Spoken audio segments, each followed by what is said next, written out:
Google Calendar is an excellent collaborative tech tool that will benefit both teachers and students. In the screencast video ahead, you will see just how this works. Hi, I'm going to give you a quick tutorial on how to navigate Google Calendar.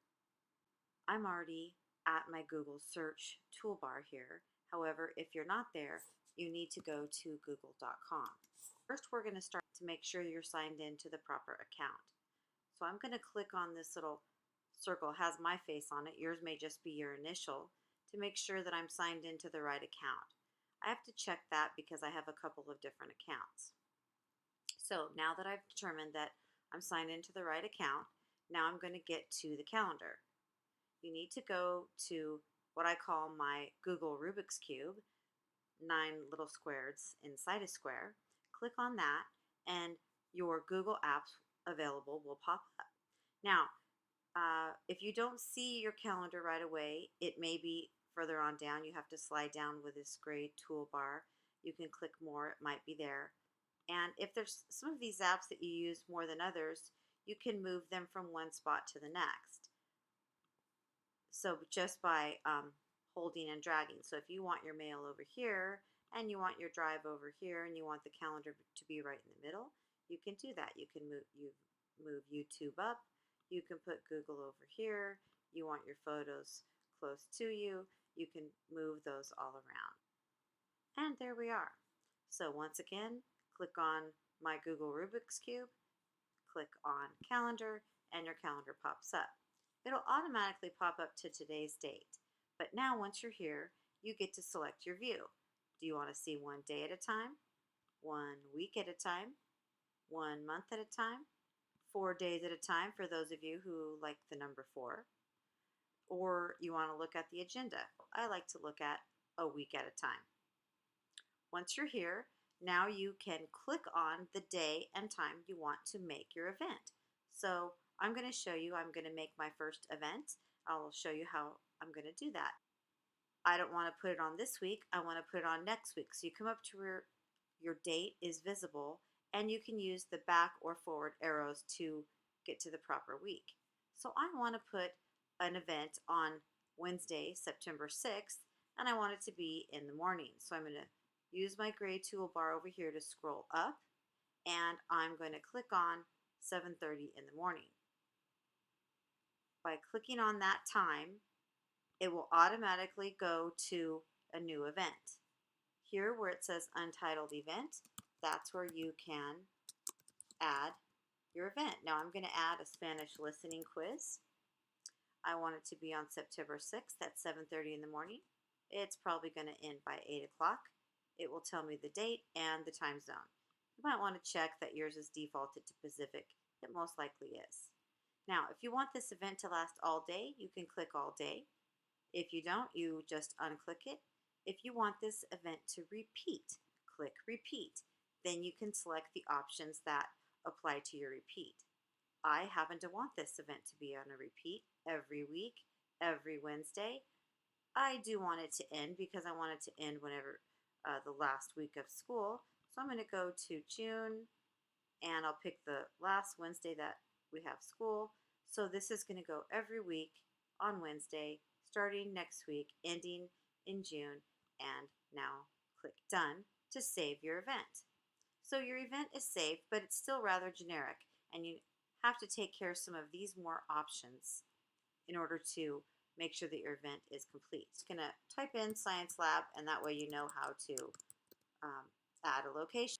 This is where I make most of my mistakes. So choose the calendar drop-down menu, find the junior high test quiz scheduling calendar. Click on that. Now it's going to show up on the right calendar. You don't have to put a description unless you want to. Mine is already pretty self-explanatory, so I'm going to leave that blank. If you want to add an attachment, like a study guide or anything like that, you can do that here. If you're a visual person and you really like colors, I do, you can select a color for your quiz. Also, if you want to be notified, you can decide when you want to be notified. You can also add a notification like an email notification, and you'll get an email right before you need to go to your event. You can be hours before, it can be days before. Let's say you need a 1 day notice. That's always good for me. And now I'm going to get an email notification 1 day before, and then the notification 10 minutes before. Now, I don't use this option here. This is more if you're sharing a calendar and people need to make appointments with you. If you want to be available for people to pop in and talk to you during your event, you can click that. If you want to be busy, click that. You know, because this year we're supposed to be available, I'm going to go ahead and click available. I always use my visibility as calendar default because public means you go out to the world. Private means not everybody has the opportunity to see it. So I just go with calendar default. Now when I'm done here, I click on the bottom, publish event. And this will publish my event. What happens is it will give me a link that I can copy and paste and give to someone if someone wants to go and look on this. Now you can also add guests to your event by inviting them here. So what you have to do, I'm going to add Melanie in case she wants to come and take a Spanish quiz. Melanie Hershock is going to be added. Do I want her to modify the event? No. Do I want her to invite other people? No, I want to do that. Do I want her to see the guest list? Sure, she can see the guest list. So right now I've added Melanie and she can see the guest list. And if I want to add anybody else, I can do that. So when all of these options are selected, you have your title, you have your date, your time, your repeat if appropriate, the location, the actual calendar here, the one you want. Now, if you wanted to add your own calendar, this is something that you can do here as well. But right now, we're just going to stick to the junior high test and quiz scheduling calendar. Change all the options here. Go up to the very top, big red button, save. Would you like to send invitations? At this time, I'm not going to send the invitation because she really doesn't want to go to the Spanish quiz. So it said my color could not be applied. Try again after saving the event. So, okay, no problem. So I'm going to try again. Edit my event. See if I can change the color and save. Only this event. I just want that particular event to be green. Now, looks like I already had the Spanish quiz on my calendar. I need to go back to my calendar, go to next week's date, look at the double events, and look for the one that I want and delete the one that I don't want. And that is how you add an event to your calendar. Now, within calendar, you can also do some more things. There's settings over here. You can decide what size you want your display, or you can say whether you're offline. You can go to settings and you can choose all of these general things here.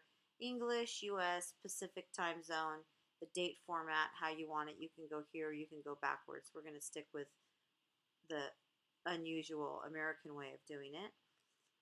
You want your notifications. I usually leave all those things off and just leave it with the default of what it is there. Now you can go save that back to your calendar. You can also choose other settings. I can look at my calendars and decide which calendar do I want notifications for, which calendar do I want this for, do I want to import it, do I want to export it. So that's all up to you here. Mobile setup, this would be if you want this going to a phone or a tablet, and you can do that here. Labs, this is a new thing that Google's got going, and it's to kind of play around with new apps that they're working on. So let's go back and review. Google.com, make sure you're signed in appropriately. Go to my Google Rubik's Cube, click on calendar, find the day of your event. Now, I like the week view. We're going to go to next week. Let's put an event at noon next week. So I'm going to say create. I'm going to click on that event. Untitled, it's going to be lunch. It's going to be on the 7th at noon. Do I want this to repeat? No. Do I want it to be all day? No. Where do I want it to be? Let's go with the lunch tables. And which calendar? Do I want it to be on my calendar? Do I want it to be on the quiz calendar? let's just have it be on my calendar. I'll be the only one going to lunch. I'm going to pick banana for the color. I might have a banana for lunch. I will be available in case Jerry wants to know. Am I going to add anybody to lunch? Well, I'm going to add Melanie. She gets to take my quiz, so she gets to go to my lunch too.